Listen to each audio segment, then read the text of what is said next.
Santosh films బ్యానర్పై ఆదిత్య బాల చిత్రాన్ని నిర్మించాము.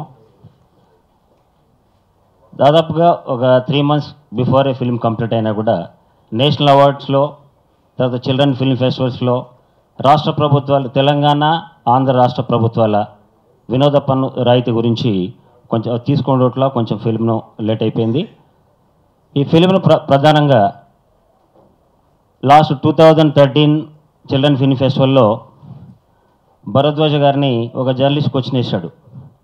ఏంటి సార్ బాల చిత్రాలు ఎందుకు తీయట్లేదని అంటే, బాల చిత్రాలు చేసే వాళ్ళను ప్రభుత్వం కానీ ప్రజలు కానీ ఆదరించేటువంటి సిచ్యువేషన్ లేరు కాబట్టి చాలామంది ముందుకు వస్తలేరు అని చెప్పి భరద్వాజ గారు అనడం జరిగింది. అది నేను ప్రెస్ మీట్లో నేను టీవీలో చూశాను. చూసిన తర్వాత మనం కూడా ఫస్ట్ తెలంగాణ ఏర్పడిన తర్వాత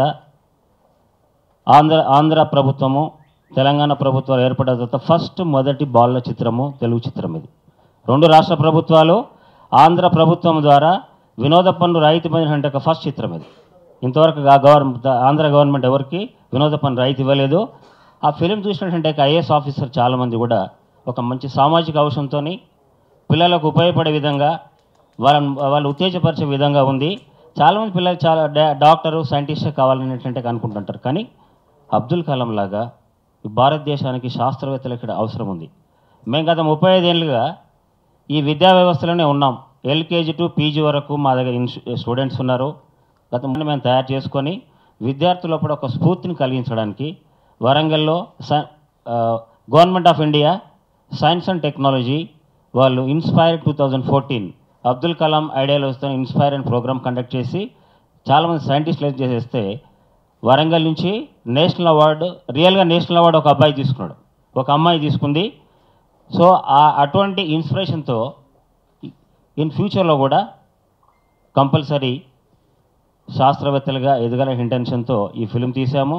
తల్లిదండ్రులు, పిల్లలు, ఉపాధ్యాయులందరూ కూడా ఈ ఫిలింను ఆదరించి తీసుకెళ్తాం చేసేస్తూ ఈ ఫిలిం తెలంగాణ ప్రభుత్వము ట్యాక్స్ ఇచ్చిన దాంట్లో చాలా ప్రముఖమైనటువంటి ఒక పాత్ర వహించిన film development corporation chairman Shri Subhash గారు ఆ ఫిలిం చూసేసి మమ్మల్ని అభినందించినప్పుడు మేము చాలా ఆనందపడ్డాము. సుధాకర్ గౌడ్ గారు వచ్చి ఒకసారి మేము సినిమా తీసాము, అది కొంత కష్టంగా ఒక ఎక్స్పెరిమెంటల్ బేసిస్లో తీసాము, చూడాలి మేమేదో అది రొటీన్ అన్న పద్ధతిలో ఉంది.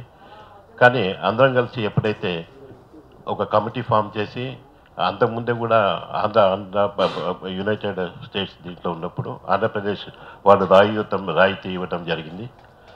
మరి ఇది మీరు కూడా చూడాలంటే మేము అన్నం గవర్నమెంట్ ఇచ్చిన తర్వాత ఒక అర్థం ఉంటేనే వాళ్ళు రాయితీ పన్నుకు వాళ్ళు ముందొస్తారు. తర్వాత సినిమా చూడటం జరిగింది. సినిమా చాలా సృజనాత్మకంగా ఉంది.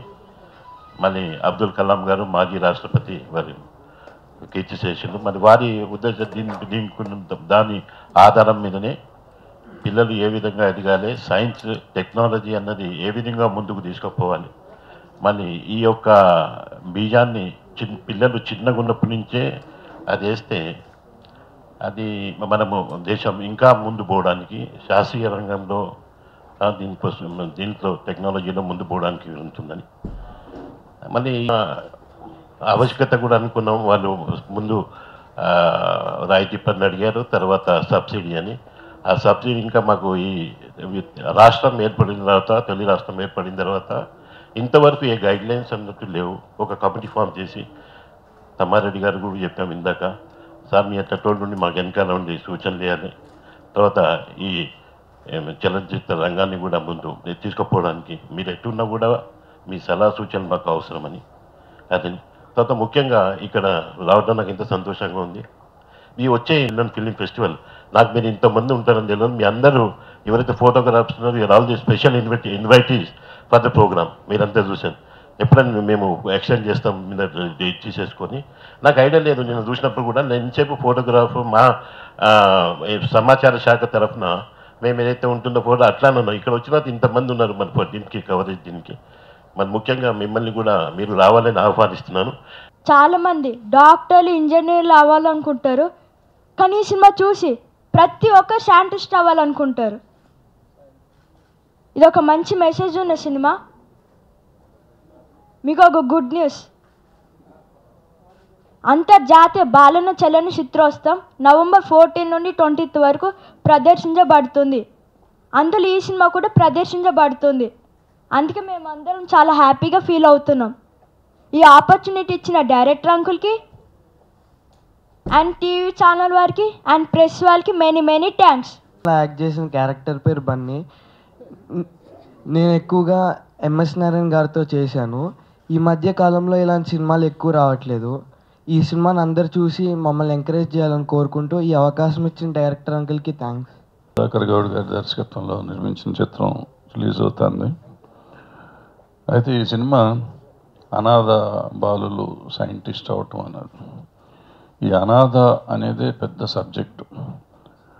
అనాథ బాలులు అంటే బాలబాలికలు ఎవరైనా సరే, వాళ్ళకి తల్లిదండ్రులు ఉండరు, వాళ్ళకి కులం మతం ఉండదు. వాళ్ళు చదువుకోవాలంటే ఎలా చదువుకోవాలి, ఎవరు చదివిస్తారు? ఇందాక ప్రసన్న గారు చెప్పినట్టు సుధామూర్తి గారు లాంటి వాళ్ళు ఏదో ఒకళ్ళిద్దరిని చేస్తారు. ఈ మధ్య వీళ్ళకి కులం, ఇప్పుడు మనం ఎక్కడ ఉద్యోగం చేయాలన్నా, ఎక్కడ స్కూల్లో కాలేజ్ చదవాలన్నా కులాన్ని గురించి కానీ మతాన్ని గురించి కానీ రాయాలి. వాళ్ళకి ఏముందో వాళ్ళకే తెలియదు కాబట్టి వాళ్ళు ఏం రాస్తారో కూడా తెలియదు, రాయాలో కూడా తెలియదు.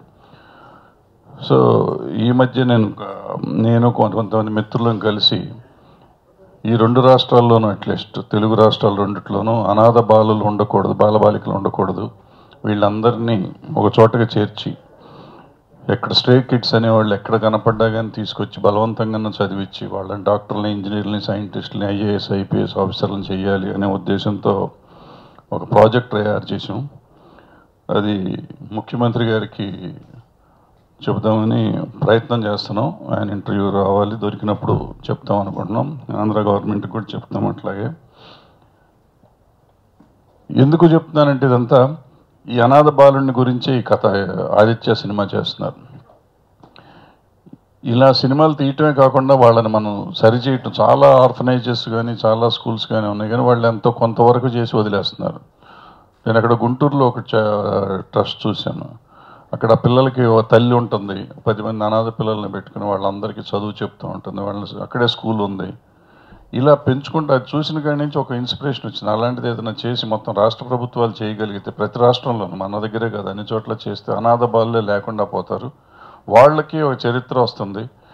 మన ప్రసన్న చెప్పినట్టు ఆ అమ్మాయి ఎవరు అమెరికాలో పెద్ద ఇదైపోయినట్టు అలాగే వీళ్ళు కూడా పెద్దవాళ్ళు అవడానికి అవకాశం ఉంటుంది. లేదంటే 5వ క్లాసు 4వ క్లాసు చదివించి వెళ్ళిపోతారు. వాళ్ళు ఎందుకు పనికి రాకుండా పోయేవాళ్ళు కాకుండా పనికొచ్చేవాళ్ళు, సమాజానికి దేశానికి పనికొచ్చేవాళ్ళు చేయాలనేది ఒకటి. అలా చేస్తారని ప్రభుత్వం కూడా ఏదో ఆలోచిస్తుందని చెప్పారు. అది ఆలోచించి చేస్తే సంతోషం. అట్లాగే ఈ సినిమాలు రిలీజ్ అవడానికి థియేటర్స్ అనేది చాలా ఇంపార్టెంట్. థియేటర్స్ దొరకవు, థియేటర్స్ చేయరు. ఎందుకంటే జనం రారు. జనం రాకపోతే వాళ్ళకి కార్బన్ డబ్బులను రావాలి. కార్బన్ లేవులే, ఇప్పుడు క్యూబ్ డబ్బులు రావాలి. క్యూబ్ డబ్బులు రావాలంటే ఆ 10,000 రావు, పోస్టర్ అంటిస్తానికి పోస్టర్ డబ్బులు రావు. అందుకని అది ఎలా అని ఒక పెద్ద సమస్య అయిపోయింది. అయితే ఇప్పుడు ఆ డబ్బులు ఎప్పుడైనా సమస్య అనుకోండి. ఒక చిన్న థియేటర్ స్కీమ్ ఇప్పుడు ఆంధ్ర గవర్నమెంట్ ఒక 400-500 థియేటర్లకి ఇది ఇచ్చింది. ఆల్రెడీ మోడల్ థియేటర్ స్టార్ట్ అయిపోయింది విజయవాడలో. అలాంటివి డెవలప్ చేస్తే, బట్ అవి మొదలైపోయినాక మళ్ళీ 10,000 రూపాయలు కష్టమే, పోస్టర్ పిండి ఖర్చు కష్టమే, మళ్ళీ అవి పెద్ద సినిమాలకి వెళ్ళిపోతాయేమో కూడా నాకు తెలీదు. బట్ ఒక ప్రయత్నం అయితే చేస్తుంది ప్రభుత్వం. దాన్ని చిన్న సినిమాలకి పరిమితం చేస్తే మళ్ళీ కట్టిన వాళ్ళు నాశనం అయిపోతారు. కాబట్టి పరిమితం కాకుండా వాళ్ళకి వీళ్ళకి కూడా వచ్చేటట్టు చేస్తారనుకుంటున్నాను. సో ఆ స్కీమ్ వచ్చినాక ఇలాంటి చిన్న సినిమాలు, బాలల సినిమాలు వస్తానికి అవకాశం ఉంటుంది. నేను ఎప్పుడో చెప్పాను, 5-6 ఏళ్ళకి మగవాళ్ళు లేరు, చేసే మగవాళ్ళు లేరు అని చెప్పి. తీసేవాళ్ళు మోసేవాళ్ళు కంటే కూడా చూసేవాళ్ళు కూడా కావాలి. తీసే మగవాడు ఉన్నా చూసే మగవాడు కావాలి. చూసే మగవాడు లేరని చెప్పాలి ఇప్పుడు నిజం చెప్పాలంటే. ఎందుకంటే మంచి సినిమా చూస్తానికి ధైర్యం లేదు. ఎంతసేపు ఆ చెత్త సినిమాలు చూడాలి. అబ్బాయి వెనకాల అమ్మాయి పల, అమ్మాయిని ఒసే అనాలి, అబ్బాయిని ఒరే అనాలి. ఆ బూతులు తిట్టుకుంటూ ఉంటేనే మనం సినిమా అద్భుతమైన సినిమా అనుకుంటూ తిరుగుతూ ఉండాలి. ఈ రేంజ్ నుంచి మనం ఎదగాలి, ప్రేక్షకుడు ఎదగాలి. ప్రేక్షకుడు మంచి సినిమా చూస్తానికి ఒక ఇది కావాలి. సమాజానికి ఎంత కావాలి, సమాజానికి మనమేం చేస్తున్నాం, మనం పొద్దున్న లేచిన కాడి నుంచి బూతులతో బతికేద్దామా అనుకోవటం కాకుండా ఏదన్నా సమాజానికి చేద్దామనే ఒక ఆలోచన కలగాలి. కేవలం ఫేస్బుక్లోనూ ట్విట్టర్లోనూ 4 లైన్లు కొట్టేసి మేము సమాజాన్ని ఉద్ధరిస్తున్నాం అనుకోవటం కాకుండా సమాజానికి పనికొచ్చే పనులు చేస్తూ ఉంటే సంతోషం కలుగుతుంది. అలాంటి ప్రయత్నమే సుధాకర్ గారు చేసిన ఈ ఆదిత్య సినిమా.